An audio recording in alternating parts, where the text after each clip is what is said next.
But we're going to go to the NFL where Aaron Rodgers just, at this point, it's just taking on a life of its own.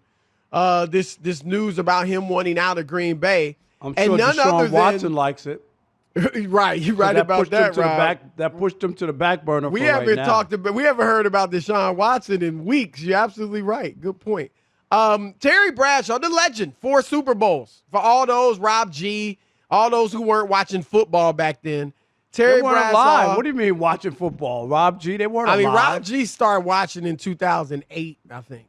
But anyway, Terry Bradshaw, 4 Super Bowls. You see him all over Fox Sports now, has really become a big-time, renowned broadcaster. Man, Rob, he went in on Aaron Rodgers. Here he is. With him being that upset shows me just how weak he is. Who the hell cares who you draft? I mean, he's a 3-time MVP in the league, and he's worried about this guy they drafted last year at number 1. And for him to be upset, my God, I don't understand that. Pittsburgh drafted Mark Malone, number 1, Cliff Stout in the 3rd or 4th round. I had him coming at me from all angles. I embraced it because when we went to practice, I wasn't worried about those guys. You know, it didn't scare me a bit. So I don't understand why he's so upset at Green Bay. Look, Rob, I have said, I said it yesterday. I do think Aaron Rodgers is whining. If the reports are true that, number one, this all stemmed from the drafting of Jordan Love, and now a report came out today, or yesterday, I'm sorry, that when the Packers let go, what's the receiver's name? I got to be honest, I had to Google him. I'd never heard of the dude. But when they let go of one of their wide receivers who apparently was friends. Yeah, Jake Kumaro. Never heard of him. Yeah, Jake Kumaro. All right. Last year in Green Bay, he caught one pass. I think one pass. But anyway, letting him go up was the final straw.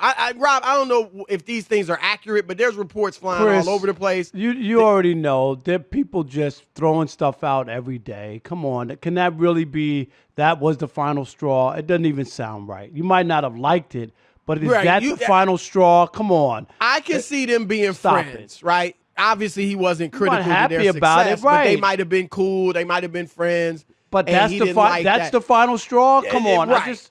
That don't even make sense to me. Like, that would be – remember, they got rid of his quarterback coach without even asking him. Do you remember that? Which was probably a factor too, right? But I'm saying that would be more of a final straw to me, that my quarterback coach who I'm having success with and I'm working with, you don't even ask me if we should let him go? Do you know what I mean? But a seldom used wide receiver, even if you're friendly, come on. I just think Terry went over the top, as you know. That's what I think happened. I look. I'm fine with him criticizing him. This story is bizarre. Honestly, I would love Aaron Rodgers to just come out and address it. The Packers have addressed it, so it is true that Aaron Rodgers wants out. Has wanted out for a while now. They've told us weeks. I don't know. Is it weeks? Is it months? And they've all the management and the coach, Matt LaFleur, have gone to see him individually to talk him out of it. And right now he's dug in. I don't get this notion that I get it that he was upset about the drafting of Jordan Love, but he came out and had arguably the best season of his career, won MVP.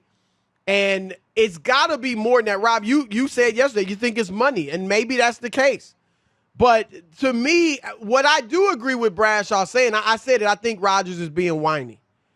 And you got a chance, you got a team that could win a Super Bowl. You got one of the best offensive lines in the league. You got one of the best receivers in the league. You got one of the best running backs in the league.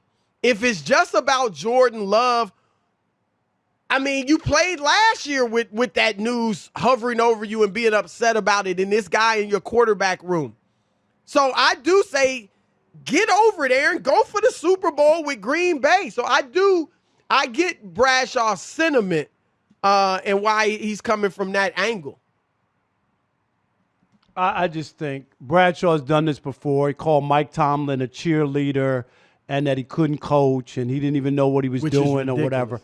I mean, do you remember those comments? I mean, just absolutely. So I've heard Bradshaw's act, and we've heard stuff like that before where he just goes off the handle. I guess he needed to find something to criticize a guy who played probably his greatest season ever. He said his footwork is awful. But he threw 48 touchdowns. He has the greatest quarterback passer rating in the history of the NFL. But he's terrible, Chris. His footwork. He never leans into a throw. That's incredible because what he's been able to do with such poor mechanics. That's the first guy I've ever heard who said, that they're not.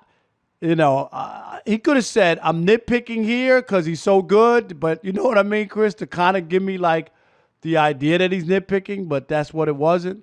So I don't know. I think there's more to the story. Excuse me. Charlie Casserly's a smart man, was in the NFL, and he's right. Most of the time when players are upset like that, it's about money, Chris. I believe Charlie Casserly. I think that's the root of it. It can't be Jordan Love a year later. He was drafted last year. That doesn't even make sense. That now I'm going to take my frustrations out? No, it doesn't make sense. This guy just played great, and he wants them to cash out. I just won the MVP, right? I just played my butt off. This was another thing Bradshaw said, and he addressed that. In your comments when he talked about his footwork, which was a little bizarre. I don't know. Next time we get a quarterback guru on the show, we'll ask him. But he seems to be doing fine with his footwork.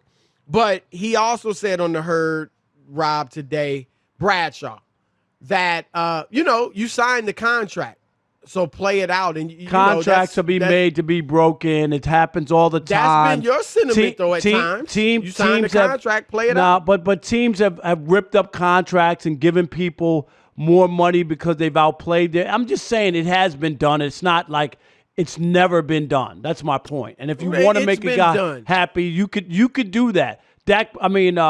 Ezekiel Elliott had a contract, Chris, right? He had a contract. The Cowboys could have played hardball. They decided they needed him. He was a big part of their team. What did they do? They made him gave him the richest running back contract ever. It hasn't worked out, right. But did they do it? But they did it, though, right? Oh, they did it. That don't mean it's right. Yeah, look, people break contracts all the time. That's all I'm saying. Aaron Casserly also said Rodgers has been paid $48 million for the first 2 years of his contract per year. I get the number. So I'm just saying. I think it has to do with money. I don't believe it has to do with any. I don't believe the Jordan Love. I just don't. I don't think. That makes sense. There's also the Brian Gutekunst, the GM, that he wants him out. They got to figure this thing out, and I think maybe a lot of this is just bluffing, Rob. Maybe it's trying to get them to trade him. There's a report today that Denver is going to go. That's going to be the team that goes the hardest after Aaron Rodgers. And you got a lot of people out there saying they wouldn't trade him. I would do everything I could to keep him. They're built to win now. And so obviously if you trade him, I don't care who you get. Because Jordan Love, you think is your quarterback of the future. So I don't know that you're even getting, a quarterback if you trade him. And so I think they got to try to win now, try to maximize their time with Aaron Rodgers. And I think he, too, at 38 years old, there's talk, Rob, could he retire? Who knows? Who knows what's in his head? Maybe he can host Jeopardy. He's 38. Maybe he's ready to move on. He's getting married, maybe looking at another chapter in his life. Or he can do without it if he feels like it's a hassle to play for Green Bay. I do think when you're playing at the level he is, and we've seen it, Barry Sanders, Megatron, Jim Brown, a lot of guys have walked away still in their prime. So he wouldn't be the first. But I would think, man, maximize this time. Because if he plays 3 or 4 more years, Rob, at a high level, even then when he retires, heck, when Tom Brady retires, he'll still be a young man overall. You know what I mean? Like in life. So go ahead. You're still throwing the ball great, Aaron Rodgers. Go ahead and play this thing out and go for the Super Bowl this year. Yeah, until we hear from Aaron, I'm just going to. There's so many stories. People are looking to make headlines every day, digging, talking to people. So I get it. That's what newspaper reporters do, and reporters do, Chris. They dig, look for information. But I guess I just want to hear. I'm not denying that there's a conflict. That I'm not. Yeah, denying. I mean Green Bay is actually right. Yeah, so that's not the issue. It's what it's over is what I want to find out. And you think he's going to come out and be blunt about it? No, I just think that we have a better shot at understanding it because he might not say what it is, but he could dismiss some of the stuff that's flying around. I've heard people do that. Right. Like that's not true. Like I don't have any issue with the general He'll manager. certainly be right. You know what I mean? Like right. Stuff like that. Like he could say that. He might not say, "I want to be paid. I want more money," and they won't pay me. Now people don't do that, Chris. You don't get in front of a mic and ask for more money. But you might say, these stories have been so ridiculous out here about the general manager and me and Jordan Love. He's a great kid. He's going to be a quarterback. Jordan Love is me. I was sitting there waiting for, Brett Favre. You know what I mean? And my chance to play. So I understand it. So he could address some of those things and then leave it to at least eliminate some of the chatter, Chris. And then you'd have to figure out. You would say, okay, so it's not about that, then it must be about money.